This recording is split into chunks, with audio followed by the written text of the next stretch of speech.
नमस्कार दोस्तों, कैसे आप सब। आई होप सब अच्छे होंगे। दोस्तों, मैं Yogesh Prajapati as assistant loco pilot.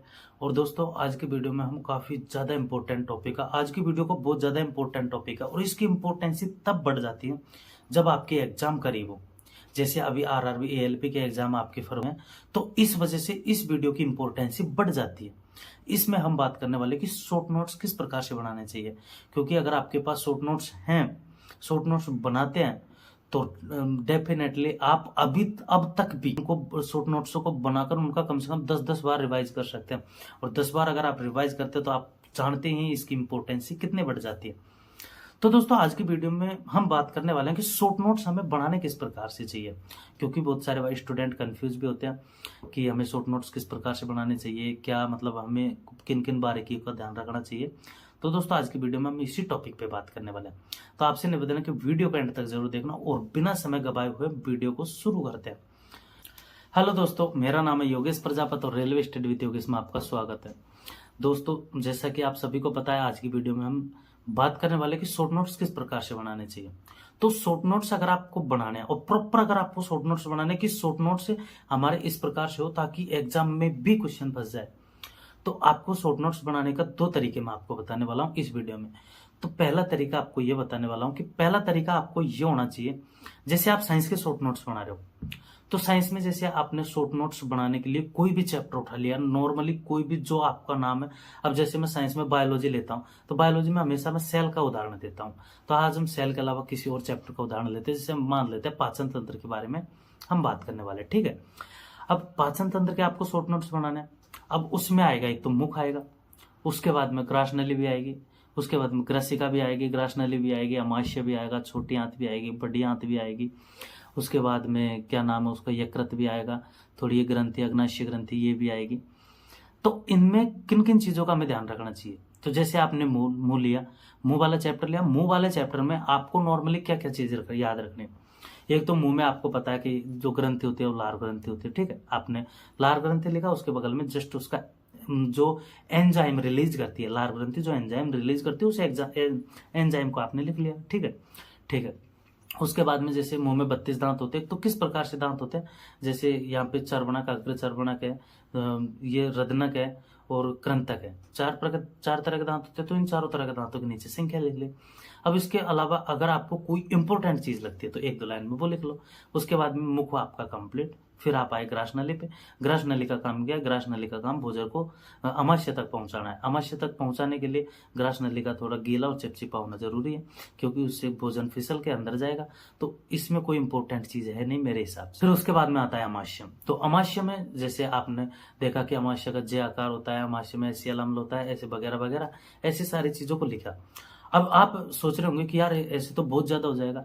बहुत ज्यादा नहीं भाई, जैसे अभी अब आपको पता है कि अमाशय में जे आकार का होता है अमाशय, ठीक है। अब तो आपको पता ही है, तो इसको लिखने की क्या जरूरत है। आप भी बताओ, इस बात को लिखने की कोई जरूरत नहीं है। अमाशय में HCl अम्ल होता है, हाइड्रोक्लोरिक अम्ल होता है, तो इसको लिखने की कोई जरूरत नहीं है अगर आपको याद है तो, ठीक है। अब इसके बाद में जो चीजें आपको याद नहीं है या फिर वो कम याद है, आप भूल सकते हो उन चीजों को लिखना चाहिए हमेशा। मेरे हिसाब से शॉर्ट नोट्स वही काम में आते हैं जो आप कंफ्यूज में रहते हो और जो चीजें आपको याद नहीं है, क्योंकि अगर उन चीजों को लिखेंगे तो आप बार बार पढ़ के उन चीजों को इतनी अच्छी कर लेंगे कि जैसे आपकी जो चीजें परमानेंटली याद है वो भी परमानेंटली आपकी हो जाएगी।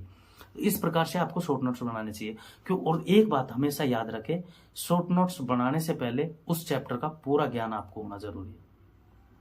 क्योंकि अभी जैसे मैं बता रहा हूं आपको, अब आपने अमाशय को उतारने लग गए, अमाशय को भाई, अमाशय आपको पता नहीं है, अमाशय आपने पढ़ा नहीं है कभी, तो उसमें जे आकार भी आप उतारेंगे, एसियल अम्ल भी उसको उतारेंगे, सारे विश्लेषण, सारी चीजों का विश्लेषण वो आप सारी चीजें उतारेंगे। तो फिर इसमें और बुक में फर्क ही क्या हुआ, बिल्कुल फर्क नहीं है। तो इससे अच्छा है आप बुक से ही पढ़ दो डायरेक्ट। हाँ, बुक से पढ़ने के बाद में कोई कोई चीजें होती हैं जो हमें से याद नहीं रहती, उन चीजों को शॉर्ट नोट्स में नोट डाउन करना चाहिए। अगर आप ऐसा करते हैं तो डेफिनेटली आपका लेवल ऑटोमेटिक 15 से 20 दिन में काफी ज्यादा उठ जाएगा भाई। और मैं साइंस की बात नहीं कर रहा हूँ कि शॉर्ट नोट्स आपको साइंस के बनाने चाहिए। अगर आपकी मैथ जैसे वीक है थोड़ी, और मैथ में कोई कोई चीजें कम समझ में आ रही है, कोई टाइप है जो नहीं समझ में आ रही है, तो ऐसी चीजों का भी शॉर्ट नोट्स बनाने चाहिए। अभी जैसे कोई क्वेश्चन काफी ज्यादा टफ आ गया, वो एग्जाम में आ गया, तो उसको छोड़ो। अरे भाई पहले सिंपल क्वेश्चनों पे ध्यान दो, सिंपल चीजों पे भी ध्यान दो। अब आपको बिल्कुल कुछ भी नॉलेज नहीं है और आप डायरेक्ट उठ के शॉर्ट नोट्सों पे जा रहे हो, उनकी ट्रिक्स लिख रहे हो, तो ऐसा नहीं करना चाहिए आपको भाई।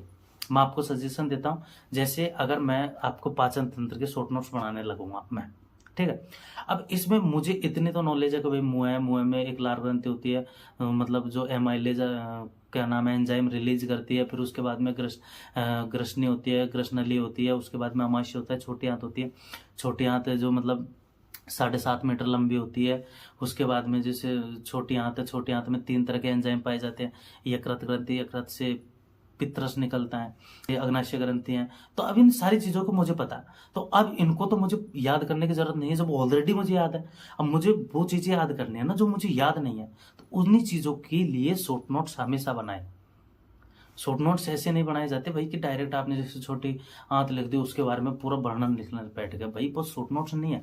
शॉर्ट नोट्स आपके 1 से 2 पेज में होने चाहिए, और वो इतने तरीके से और इतने वो होने चाहिए कि जो चीज़ें आपको याद है वो उसमें बिल्कुल नहीं होनी चाहिए, जो चीज़ आपको याद नहीं है उसमें 100% होनी चाहिए। अभी जैसे मेरे शॉर्ट नोट्स अगर आपको मैं प्रोवाइड करूँ ना, तो मतलब जैसे मैं बना के प्रोवाइड करूँ, तो वो आपकी किसी भी काम के नहीं है, क्योंकि मेरी नॉलेज और आपकी नॉलेज बिल्कुल बराबर नहीं है भाई। अब मैंने जैसे पढ़ रखा है, मुझे पता है मुझे कौन कौन सी चीज़ें नहीं आती हैं, वो चीज़ों को मुझे पता है। अब मैं उन चीज़ों को ही तो लिखूंगा ना जो मुझसे नहीं आती है, जो मैंने नहीं पढ़ी है, या फिर मैं कंफ्यूज हूँ, उन चीज़ों को मैं शॉर्ट नोट्स में नोट डाउन करूंगा। अब आपको मतलब उन वो किसी भी चीज़ें नहीं आ रही है, तो आप ना तो उनको समझ पाओगे, ना उनको अच्छे तरीके से पढ़ पाओगे। तो शॉर्ट नोट्स हमेशा खुद के यूज करें, और जब से आप अगर खुद के नोट्स बनाने लग गए ना भाई, उससे आपका लेवल काफ़ी ज़्यादा बढ़ जाएगा। लेवल आपका उस प्रकार से बढ़ेगा कि जैसे आपने अमाशय में आधी चीज़ें आपने याद कर रखी है, आधी चीज़ों को शॉर्ट नोट्स में नोट डाउन कर रखा, ठीक है। अब आपने कभी मॉक टेस्ट दिया, उसमें अमाशय का कोई क्वेश्चन आया, डेफिनेटली वो आपसे आ जाएगा। लेकिन मान लो अगर आपसे गलती से वो क्वेश्चन नहीं बन पा रहा है, या फिर आपने कभी पढ़ा नहीं है, तो फिर उसको उस शॉर्ट नोट्स में नोट डाउन कीजिए। देखना आप ऐसे करोगे ना, लेवल ऑटोमेटिक बढ़ता भाई। ऐसे नहीं बढ़ता कि जैसे मैं बता रहा हूँ आपको कि ये बुक पढ़ लो उससे लेवल बढ़ जाएगा भाई। लेवल बढ़ाने के लिए खुद की मेहनत, सेल्फ स्टडी काफी ज्यादा मायने रखती है। और ये बारीकी चीजें हैं। शॉर्ट नोट्स बनाना कोई कला नहीं है। शॉर्ट नोट्स तभी बन पाएंगे जब आपको चैप्टर की अच्छी खासी नॉलेज है, और अच्छी खासी नॉलेज के लिए आपको पढ़ना पड़ेगा। आपको भी पता है, ऑब्वियसली बात है। तो इसी वजह से बोल रहा हूँ भाई, शॉर्ट नोट्स बना लो। शॉर्ट नोट्स काफी अच्छी चीज है। इससे आपको एक तो सर्च करने का, ऊपर से जैसे आपको कोई क्वेश्चंस कहीं मॉक टेस्ट में कहीं से भी क्वेश्चंस पूछे जा रहे हैं, तो उस क्वेश्चन के बारे में जानना कि क्वेश्चन पूछा कहाँ से जा रहा है, मैंने कितनी कमी छोड़ रखी है अभी तक पढ़ने में, तो वो उन सारी चीजों का जवाब आपको उन अपने बुक से प्लस अपने नोट्सों से मिलेंगे भाई। आपने बुक को अच्छे तरीके से पढ़ रखा, उसके बाद में नोट्स बनाए, नोट्सों को अच्छे तरीके से पढ़ रखा है, फिर उसके बाद में भी अगर अलग से मॉक टेस्ट में क्वेश्चन आता है, तो फिर आप देखेंगे कि हाँ, अब मुझे इन इन चीजों को पढ़ना है, मैंने यहाँ तक नहीं पढ़ा है, मुझे इतना अभी अपना लेवल इतना ऊपर लेके जाना है। इन सारी चीजों की नॉलेज आपको तब मिलती है जब आपकी अच्छी खासी तैयारी हो, अच्छी खासी तरीके से आपने उस चैप्टर को पढ़ रखा, अच्छे खासे तरीके से नोट्स बना रखे, नोट्सों का रिवाइज कर रखा है। उसके बाद में आप इतने डीपली सोच अपनी बना सकते हो। और जब आप इतने डीपली सोच नहीं बनाएंगे, तब तक आपको काफी ज्यादा कठिनाइयों का सामना करना पड़ेगा। तो मेरे भाइयों, अपने आप को अपडेट करते रहिए। तो दोस्तों लग जाओ, और काफ़ी अच्छे तरीके से अपने शॉर्ट नोट्स पे भी ध्यान देना चाहिए, और अपने चैप्टर को क्लियर करने पे भी ध्यान दो। उम्मीद करता हूँ आपको वीडियो पसंद आया होगा। वीडियो पसंद तो लाइक जरूर कर देना, चैनल पर नहीं तो सब्सक्राइब कर लेना। मिलते हैं नेक्स्ट वीडियो में किसी न किसी टॉपिक पर। इतना बाय बाय, टेक केयर, जय हिंद।